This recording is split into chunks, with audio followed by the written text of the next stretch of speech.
Guys நாங்க உங்க ஜெசி பண்ணா உங்களுக்காக சூப்பரான ஸ்டோரி கொண்டு வந்திருக்கோம். வாங்க ஸ்டோரிக்குள்ள போகலாம். ஒரு கிராமத்துல மணின்ட்டு ஒருவன் வாழ்ந்து வந்தானா. அவன் திடீர்னுட்டு பயத்தோட டாக்டர் பார்க்க போனானா. பிறகு டாக்டர் கேட்டாராம், என்னப்பா உனக்கு உடம்புல ப்ராப்ளம்ட்டு. கேட்டபோது, இன்னைக்கு காலையில் நான் ஒரு குதிரையை முழுங்கிட்டேன்ட்டு சொன்னானா. பிறகு டாக்டர், யாராவது குதிரையை போய் விழுங்குவாங்களா அப்படின்ட்டு கேட்டாராம்.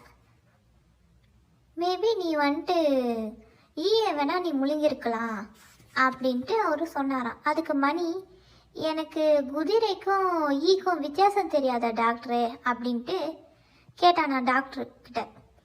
அதுக்கு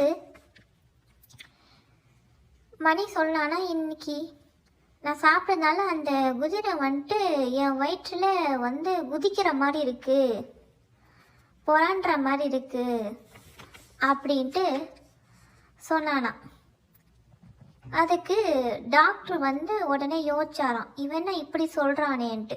இவனுக்கு மனநிலை சரியில்லாத காரணத்தால் தான் இவன் வந்து இப்படிலாம் சொல்கிறான். முதல்ல இவனுக்கு வந்துட்டு மனநிலை பிரச்சனையை ஃபஸ்ட்டு சரி பண்ணணும் அப்படின்னு சொல்லி டாக்டர் யோசிச்சாராம். பிறகு டாக்டர் வந்து மணிக்கிட்ட சொன்னாராம், உனக்கு முதல்ல ட்ரீட்மெண்ட் கொடுக்கணும், அறுவை சிகிச்சை பண்ணணும், வயிற்றில் இருக்க குதிரை எடுக்கணும் அப்படின்ட்டு மணிக்கிட்ட சொன்னாராம்.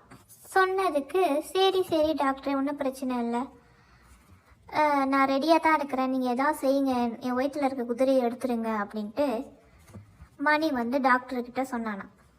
பிறகு ட்ரீட்மெண்ட் அறைக்கு கூட்டிகிட்டு போனாராம் டாக்டர். ஒரு மயக்க ஊசியை கொடுத்தாராம். கொடுத்த பிறகு அவனுக்கு நல்லா தூக்கம், மயக்க நிலையில் போயிட்டானான். பிறகு தன்னுடைய உதவியாளரை கூப்பிட்டு ஒரு பயிற்சி நிலையத்திலிருந்து ஒரு குதிரை வந்துட்டு வாடகைக்கு கேட்டாராம். கேட்டுட்டு கூட்டிகிட்டு வந்தாராம். கூட்டிகிட்டு அந்த அந்த அந்த மணி இருக்கிற இடத்துல ஜன்னல் கிட்ட அந்த அறைக்கிட்ட நிப்பாட்டி வச்சாராம்.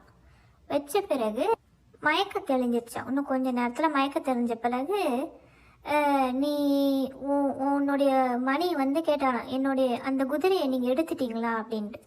கேட்டபோது டாக்டர் சொன்னாராம், உன் வயிற்றில் நான் அந்த அறுவை சிகிச்சை பண்ணி நான் அந்த குதிரையை எடுத்துட்டேன், அந்த குதிரை பாரு இங்கே தான் நிற்கிது பாரு அப்படின்ட்டு டாக்டர் சொன்னாராம். அது மணியை பார்த்துட்டு, மணி பார்த்த பிறகு அந்த குதிரையை பார்த்த பிறகு, ஐயோ டாக்டரே, நான் ரெட் கலரில் தானே குதிரையை முழுங்கினேன், இது என்ன வெள்ளை கலரில் நிற்கிது குதிரை, இது அந்த குதிரை இல்லை டாக்டரு அப்படின்ட்டு சொன்னோன்னே, ஐயோ இவங்கிட்ட முடியாது சொல்லிட்டு இவருக்கே தலை சுத்தல் வந்து அங்கேயே மயக்கப்பட்டு விட்டாராம் டாக்டர். ஸ்டோரி உங்களுக்கு பிடிச்சிருந்துச்சுன்னா லைக் பண்ணுங்க, ஷேர் பண்ணுங்க, கமெண்ட் பண்ணுங்க. கீழே இருக்க சப்ஸ்கிரைப் பட்டனை கிளிக் பண்ணிடுங்க. இதே போல இன்ட்ரெஸ்டிங்கான வீடியோவில் உங்களை சந்திக்க வருவது ஜெசி அண்ட் பேனா.